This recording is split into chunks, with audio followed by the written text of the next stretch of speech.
இறை இயேசுவில் பிரியமான சகோதர சகோதரிகளே, தினம் ஒரு திருப்பாடல் நிகழ்விலே இன்று தினத்திலே உங்களை சந்திப்பதிலே மகிழ்ச்சி அடைகிறேன். இன்றைய தினம் நாம் சிந்திக்க இருக்கக்கூடிய திருப்பாடல் 51. இறை வசனங்கள் 1 முதல் 2, 10 முதல் 11, 16 முதல் 17 முடிய இருக்கக்கூடிய இறை வசனங்களை இன்றைய தினத்திலே நாம் சிந்திக்க இருக்கிறோம். இந்த திருப்பாடல் துவக்கத்திலே நாம் பார்க்கிறோம், நொறுங்கிய உள்ளத்தை இறைவா நீர் அவமதிப்பதில்லை.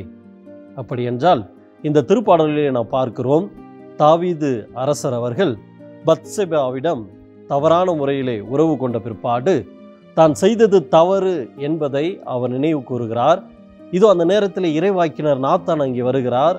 அவர் செய்த அந்த குற்றத்தை அவர் சுட்டி காட்டுகிறார்.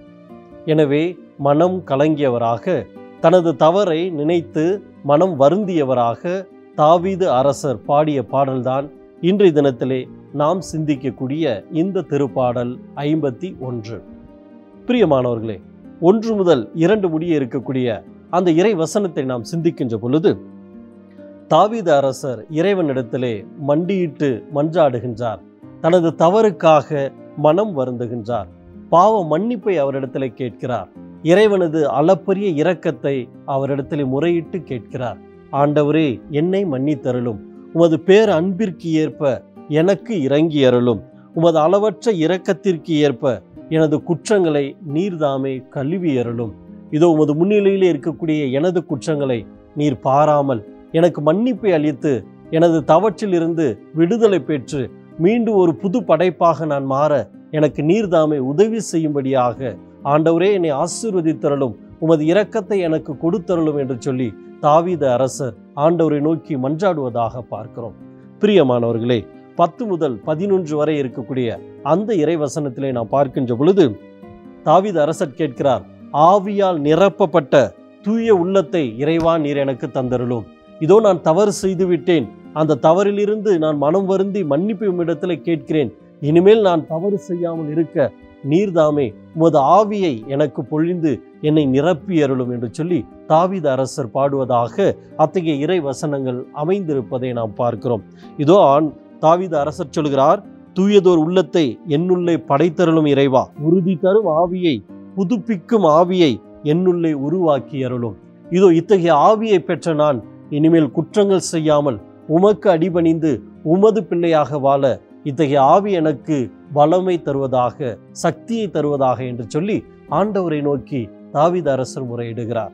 இதோ 16 முதல் 17 முடிய இருக்கக்கூடிய அத்தகைய இறை வசனங்களை நாம் பார்க்கின்ற பொழுது, தாவீது அரசர் சொல்கிறார், பாவத்திற்கு கூலி பலி அல்ல, நொறுங்கிய நெஞ்சமே. இதோ நான் ஆண்டவருக்கு என்னத்தான் பலியை செலுத்தி என்னுடைய குற்றத்தை நான் மறைக்க நினைத்தாலும் ஆண்டவர் நான் செலுத்தக்கூடிய அந்த பலியை விரும்புவதே கிடையாது. அவர் விரும்புவதெல்லாம் மனம் வருந்திய, மனம் நொறுங்கிய அந்த நெஞ்சத்தை மட்டுமே. எனவேதான் தாவீது ஆசிரியர் பாடுகிறான், கடவுளே, நொறுங்கிய குற்றமுற்ற உள்ளத்தை நீர் அவமதிப்பதில்லை. இதோ நான் எனது தவறுகளை உணர்ந்து விட்டேன். உம்மிடத்திலே மன்னிப்பினை கேட்டுக்கொண்டிருக்கிறேன். எனது தவறை மன்னித்தருளும். எனக்கு தூய ஆவியை கொடுத்தருளும். அந்த ஆவியின் வல்லமையினால் இனிமேல் நான் குற்றங்கள் இழைக்காமல் உமக்கு ஊழியம் உள்ள நல்ல பிள்ளையாக இருக்க நீர்தாமே எனக்கு ஆற்றலையும் அறிவையும் தந்தருளும் என்று சொல்லி தாவீது அரசர் பாடுகிறார். பிரியமானவர்களே, நம்மை நாம் சிந்தித்து பார்ப்போம். நம்முடைய வாழ்க்கையிலும் இப்படித்தான். நிறைய நேரங்களிலே இந்த உலக ஆசைகளிலே நம்மை நாம் கவனத்தை செலுத்தி நிறைய தவறுகளை நாம் இழைத்து கொண்டிருக்கிறோம். ஆனால் ஆண்டவர் விரும்புவதெல்லாம் தவறுகளே அல்ல, நாம் நீதிமான்களாக ஆண்டவர் முன்னிலையிலே இருக்க வேண்டும் என்பதைத்தான் ஆண்டவர் விரும்பி கொண்டிருக்கிறார். எனவே நாம் நம்மையே சிந்தித்து பார்ப்போம். நமது குற்றங்களை நாம் ஏற்றுக்கொள்வோம். எப்படி தாவீது அரசர் தனது தவற்றை உணர்ந்து இறைவாக்கினர் நாத்தான் தவறை சுட்டி காட்டுகின்ற பொழுது தனது தவறை உணர்ந்து தான் செய்தது தவறு என்று ஏற்றுக்கொண்டாரோ, எப்பொழுது நாம் நம்முடைய தவறை நாம் ஏற்றுக்கொள்கிறோமோ அப்பொழுது நாம் நீதிமான்களாக மாறுகிறோம். தவறு இழைத்ததற்கு நாம் மனம் வருந்துகின்ற பொழுது நாம் நீதிமானாக, புது படைப்பாக, புது உருவாக அந்த நேரத்திலே நாம் மாறுகிறோம். எனவே முதலிலே நமது குற்றங்களை நாம் நினைத்து பார்ப்போம். நமது குற்றங்களை நாம் ஏற்றுக்கொள்வோம். இரண்டாவதாக ஆண்டவரிடத்திலே மன்னிப்பை கேட்போம். இதோ அனைத்துலகையும் படைத்த இறைவன் நமது பாவங்களை மன்னிக்க தயாராக இருக்கிறார். எனவே ஆவியின் வல்லமையினால் அந்த ஆவியை பெற்றவராக பாவத்திலிருந்து மீண்டுமாக எழுந்து புது படைப்பாக மாற இறைவனிடத்திலே மன்னிப்பை கேட்போம். தூய உள்ளத்தை இறைவா நீர்தாமே எனக்கு தந்தருளும் என்று சொல்லி ஆண்டவரை நோக்கி மன்றாடுவோம். இதோ தாவீது அரசர் சொன்ன அந்த ஒரு வார்த்தை, நொறுங்கிய உள்ளத்தை இறைவா நீர் அவமதிப்பதில்லை என்று சொல்லி இருக்கிறீரே. இதோ நொறுங்கிய உள்ளத்தோடு உமது திருமுன்னிலையில் நாங்கள் வந்திருக்கிறோம். எங்களை ஏற்று எங்களுக்கு அருள் புரிந்தரும். அன்பு மிகுந்த இறைவா, இதோ உமது திருமுன்னிலையில் இருக்கக்கூடிய எங்களை ஆசீர்வதித்தருளும். இதோ தவறு இழைத்திருக்கிறோம், அந்த தவறை நாங்கள் நினைத்து பார்க்கிறோம், மனம் வருந்துகிறோம், உம்மை நோக்கி மன்னிப்பை கேட்கிறோம்.